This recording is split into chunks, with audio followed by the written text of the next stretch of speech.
Ça prend beaucoup de préparation, beaucoup de reconnaissance, mais avant de faire tout ça, il faut avoir notre scope. Donc, ça fonctionne comme dans le monde de la gestion de projet. Donc, il y a une réunion qu'on appelle un kick-off meeting. Donc, ça augmente la chance de réussite là, de ton pen test. Donc, à l'intérieur, l'agenda d'une telle rencontre doit ressembler à ceci. Donc, la présentation de l'entreprise ou du client ou du prestataire. Donc, cette partie-là, vous allez l'éviter quand vous travaillez dans une organisation qui a déjà un red team dedans. Sinon, ben, c'est toujours bien de savoir un peu qu'est-ce qu'ils font dans la vie. Donc, une discussion autour des objectifs et c'est quoi les attentes là, par rapport à notre pen test. La discussion autour du périmètre du test, donc c'est très important. Ça va être à l'examen. Donc, le périmètre, là, c'est un des trucs les plus importants avec l'objectif là, avant la préparation, parce que ça va vraiment vous mettre une scope sur où est-ce que vous ne pouvez pas aller, donc ce qui risque de briser les choses et avoir des poursuites. Ensuite, la présentation de la démarche, discussion sur le planning et le budget.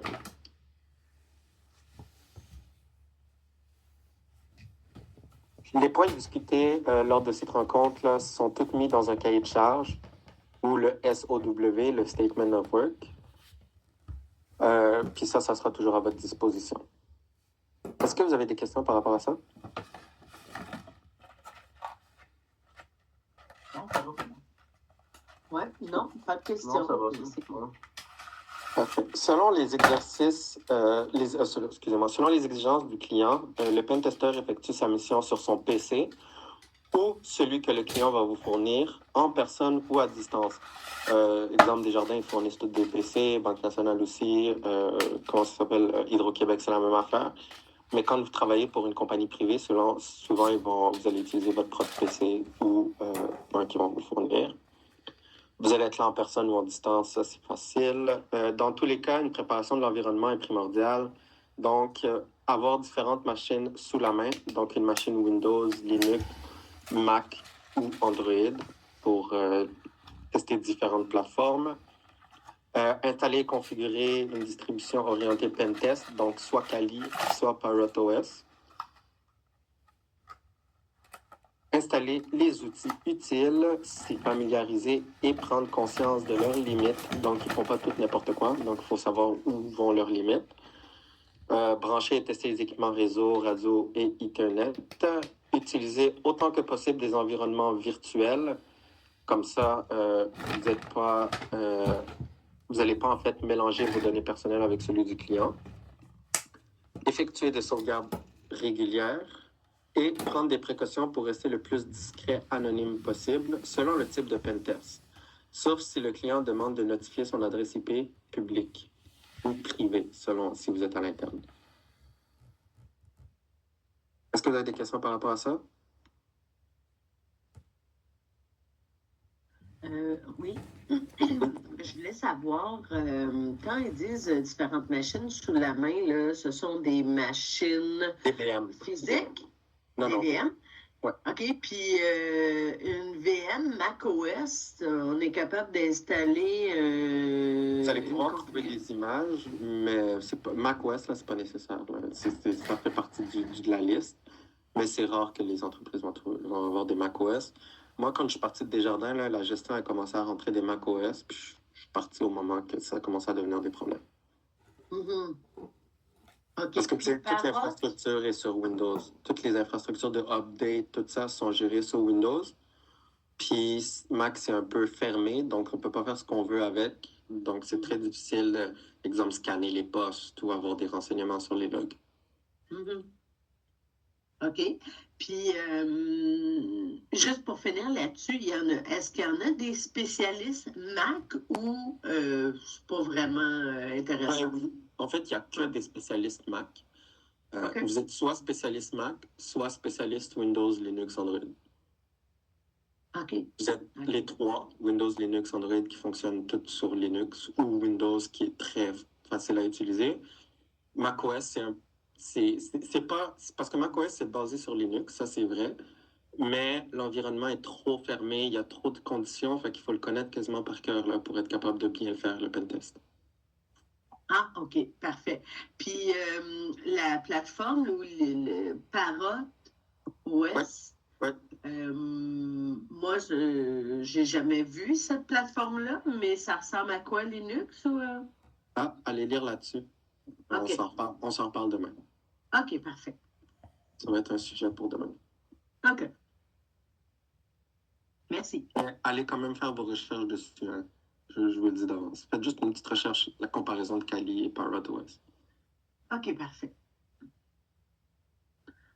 Donc, suite au pentest, donc une fois que c'est complété, à l'issue d'un pentest, le prestataire doit préparer les livrables exigés par le client.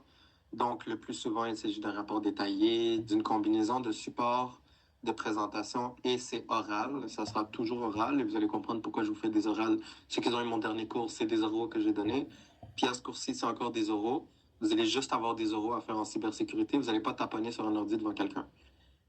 Vous allez que des orales à faire, donc des slides, rarement des vidéos, mais souvent ça va être des slides.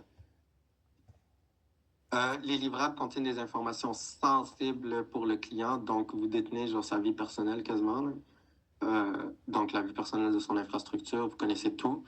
Ils doivent être gérés avec une très grande précaution quant à leur accès, leur stockage, l'échange et la destruction une fois que c'est fini. Par exemple, certains clients interdisent le stockage sur des services SaaS comme Office 365. Donc, soit physique, soit sur une clé USB, soit dans leur cloud à eux. Divers outils peuvent être utilisés sur Linux. Il y a ça. Je vais vous montrer d'autres techniques plus tard. Est-ce que vous avez des questions par rapport à ça? Ça, c'est à lire et à relire et à relire et à relire 1 milliard de fois, autant de fois que vous avez besoin, parce que ça va être à l'examen et ça va être à l'examen jusqu'à la fin de la session. Dans toutes les places que j'ai l'occasion de vous mettre ça en pleine face, c'est très important. C'est un mot d'ordre que je vous donne. Les données des clients, le stockage, l'échange et la destruction doivent être extrêmement faites avec beaucoup de précautions. C'est bon? Oui.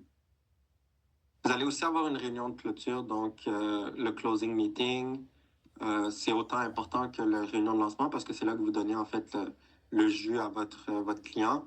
Donc, elle est l'occasion de privilégier pour valoriser le travail effectué par le prestataire. Ce dernier présente une synthèse générale et technique du travail. Donc, vous allez voir là, quand vous allez remettre un rapport à la gestion, vous allez remettre deux types de rapports. Un rapport extrêmement technique que eux vont donner à leurs équipes techniques qu'eux ne comprennent absolument pas. Et vous avez un rapport que vous allez remettre à la direction, donc qui est beaucoup plus, qui explique beaucoup plus que du technique. Et vous allez avoir une analyse de risque qui est associée à ça. Donc, l'analyse de risque, comment ça se fait là? Donc, ça va être souvent selon la facilité d'exploitation. Donc, ce qui est plus facile d'exploitation, ce qui est plus facile d'accessible, souvent va avoir un risque plus élevé que l'autre. Donc, les résultats de cette analyse de risque déclenchent un processus de gestion de risque chez le client, un calendrier de traitement des risques cyber effectué. Est-ce que vous avez des questions par rapport à ça?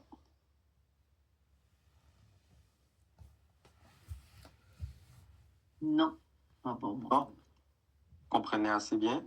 J'ai une question. Oui. Je ne sais pas si vous pourrez revenir sur les deux types de rapports là, s'il vous plaît. Quel type de rapport? Je veux dire rapport technique et... Ok, parfait. Donc, je vais vous les montrer un peu plus tard, c'est quoi la différence entre les deux rapports. Mais le rapport technique, il y aura, exemple, des captures d'écran. Vous allez faire la même chose. Il y aura des captures d'écran de vos résultats. Il y aura des lignes de code. Il y aura plein de trucs techniques plus informatiques pour les personnes, en fait, qui vont devoir réparer qu'est-ce que vous avez trouvé. Parce qu'ils doivent comprendre plus en détail comment vous avez procédé à l'attaque pour la réparer. Tandis que la direction, elle connaît rien de technique. La seule chose qu'elle veut, c'est savoir c'est quoi que j'ai dans mon système. Là, tu vas dire, ben, j'ai trouvé 3 vulnérabilités critiques, 2 médiums, puis une faible. Et il t'explique un peu qu'est-ce que tu as trouvé, mais d'une façon pour vulgariser ça. Ok. Est-ce que tu comprends un peu mieux? C'est beaucoup trop clair. Merci. Merci.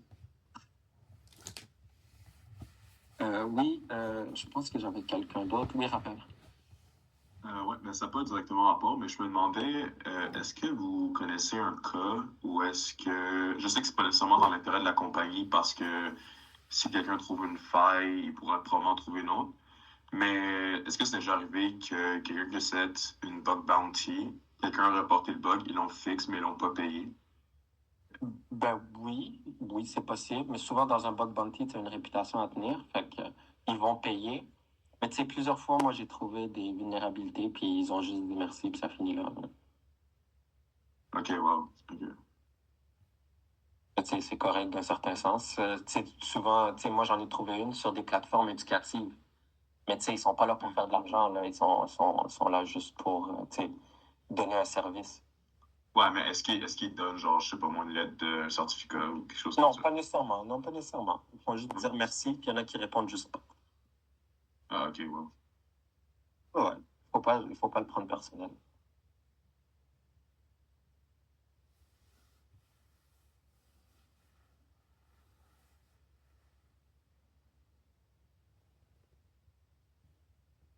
Parfait. Donc, vous avez un petit travail à faire.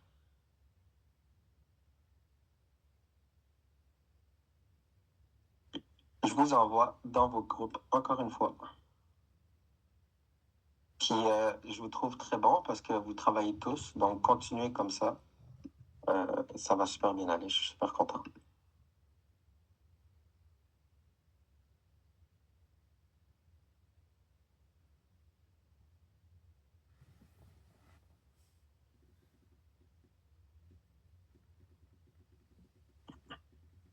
Je vais vous l'annoncer tout de suite, là, à partir du prochain cours demain. Je vous le répète, vous avez un quiz. Mais côté positif à ça, c'est que vous allez commencer demain la reconnaissance. Ah, c'est nice, ça. C'est plus de pratique, moins de théorie. Ouais, on va y aller comme ça.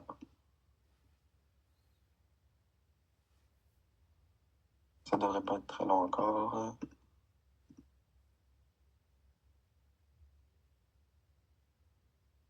Yacine, Oui, je vais mettre un lien ben, pour ceux qui sont abonnés à Medium, là, c'est les top 5 pour les bug bounty, en fait, quoi faire, quoi pas faire, puis c'est vraiment intéressant. Veux-tu que je te l'envoie avant? oui, oui, oui. Ok, parfait.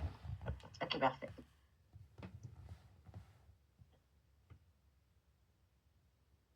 Ciao, bye tout le monde.